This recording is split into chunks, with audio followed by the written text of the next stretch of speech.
Welcome to Right on the Money, the weekly talk show with interviews you can use to help you maximize your money and optimize your financial future. Before moving forward with any of the ideas discussed on the show, always consult your financial advisor, insurance professional, or tax consultant. Looking for financial help or a second opinion? We can help you in your search.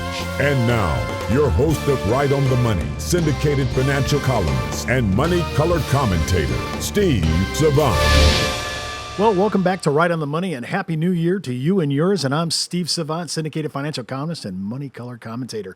In this segment, we're talking about America's federal and state debt with Tom Hagna, nationally recognized retirement speaker and best-selling author. Tom, last segment we talked about the worldview. Now we're talking about the U.S. and state debt. There's some colossal numbers here, and I don't see. We just cut another deal.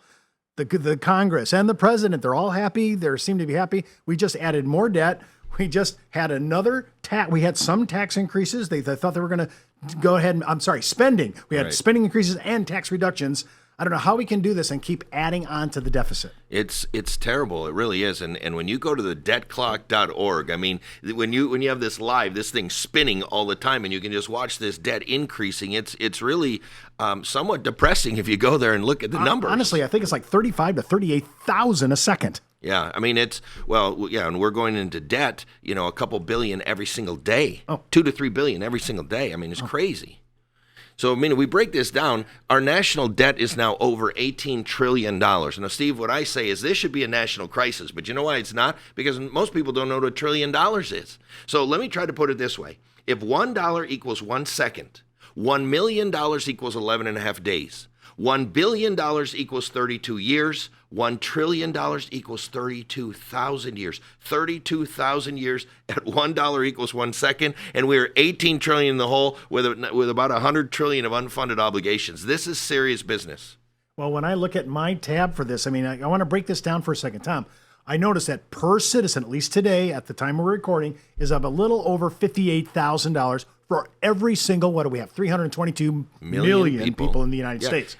For each taxpayer, it's 157,000. Well, wait a minute. See, this is what bothers me. I know everybody's paying Social Security, FICA, FUTA, SUTA. Everybody's comes out of our checks. Right. But only half the country is paying actual federal tax. Right. So us who are paying taxes, we don't owe $58,000. That's per citizen. We owe $157,000. When are you going to send yours in? Hopefully, I'll die before then. Look, I mean, these are big numbers really up here. Numbers. The U.S. total debt of $64 trillion, and I mean that includes all kinds of other debt. Your corporate debt, your credit cards, your everything. I mean, look at the total debt per citizen is $199,000. Total debt per family $788,000. When are you sending it in?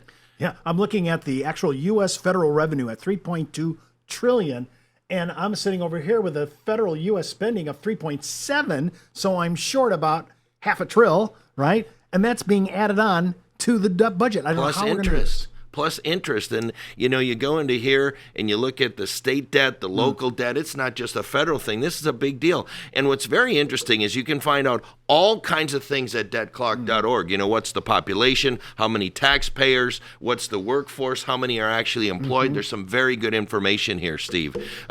You've got mortgage debt, personal debt, student loan debt, credit card debt. This debt thing is a big deal. Well, I'm looking at the personal debt per citizen.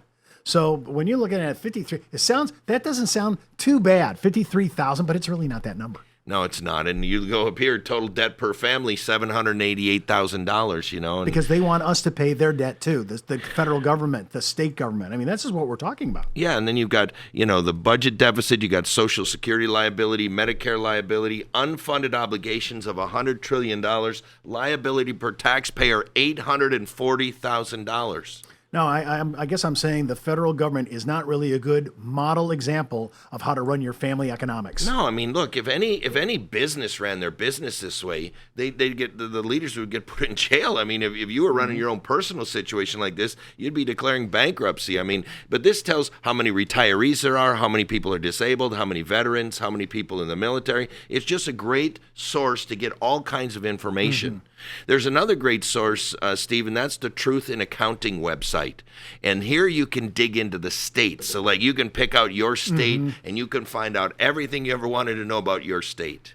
I noticed that there are two types of states. There's these good states, right, and bad states. Now, so we're talking about the federal government. Now we're drilling down to your state, and you'll have to go out to truthandaccounting.org so that you can pick it out and see what you want to see your specific state. When I'm looking at the top 5 really good states. They call them the Sunshine States, Oh, Steve. I love that. You got Alaska, which isn't in debt. There's a surplus of $52,000 per person in Alaska. North Dakota, they were big in oil. Now that's going to be changing, but at least they didn't spend it, right? By the way, a little side note there, Tommy. It looks like Alaska is going to, for the first time, start looking at a state income tax. Yeah. They're just starting to look at that now. Well, but look, Alaska, North Dakota, Wyoming, you're looking at 3 big oil states, and now oil prices are way down, and they're likely to stay down for a very long time because of all this excess supply from fracking. And so, but thank goodness those states did not go out and spend all their money in the good times. They actually saved it, and they have a surplus. And Wyoming has a surplus, Utah has a surplus, South Dakota has a surplus. Tommy, I just want to say something. Every one of these states has got serious winter. Yeah, they do. I mean, think about this. I mean, people say, I'm going to Alaska. It's got a 50, well, yeah, but it's Alaska. And I don't want to bring politics into it, Steve, but those are all Republican states, I will have you notice, with surpluses, all right? They're red states at all. Yeah. Now let's go to the sinkhole states. These are states that are in pretty big trouble. New Jersey has a burden of $52,000 per person. Connecticut, $48,000 per person. Illinois's got all kinds of problems. $45,000 per person. Kentucky, $32,000, and Massachusetts, $27,000. How are we going to rein this in? I mean, you're looking at the math. The politics is getting in the way. We can't really do the right thing. It would be harmful to the economy if we tried to start paying down this debt. Yeah. How do these, certain states are just going to attract people, and certain states, people are going to be leaving. Yeah, because when you're in debt, what do you have to do? They're going to raise the taxes. Well, when people get their taxes raised, guess what they say? You know what, Florida, Texas look pretty good. They don't have any state income tax. And so to tax their way out we've got to get budget discipline. Look, whether you're a Republican or Democrat shouldn't matter. We should all agree you can only spend what you take in. Isn't that a good whether you're Democrat or Republican, you got to live within your budget. Now we could say how we're going to spend the money differently, Republican or Democrat, but shouldn't we both say that no matter what, we shouldn't spend more than what we have? That should just be a bedrock thing, and that could solve a lot of problems. Now, everybody, most citizens, consumers, the public, we have to do that. We have to do that. Any business has to do that. The government should have to do that as well. Now, if there's extreme emergencies like market crashes or wars, there may be times when you have to violate that. But in normal, peaceful times, we should stick to that. Okay, I'm thinking of this old phrase it's attributed to Bill Orwell. I don't know if it's true. It says, if your outgo exceeds your income, then your upkeep will be your downfall.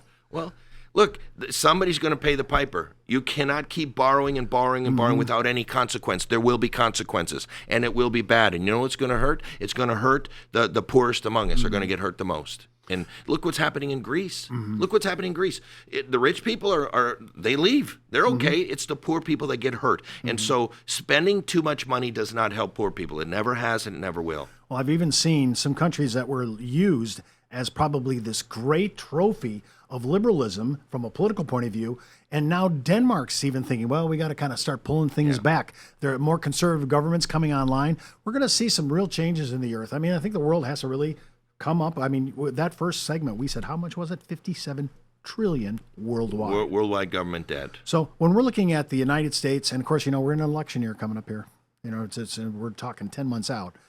I think any candidate that doesn't talk about dealing with the debt, if you're under 50 years of age, that person should not be on your docket. Right. And look, we don't have to pay the debt off tomorrow, Steve. Here's the deal. What if right now our debt's going like this, $2 to $3 billion every day? What if we just leveled it off and put it on a 50 or 60 year glide path? We don't have to pay it off in 5 years or 10 years. Put it on a 50 or 60 year glide path, but just get it in the right direction. It is going the wrong direction right at a time when 78 million baby boomers are reaching retirement, where they're not going to be earning, they're not going to be paying taxes, they're going to be collecting benefits. This is bad. It's only going to get worse, and we need leaders to step up to the plate and acknowledge it. Tom, let's say you're the president of the United States before we close out the segment.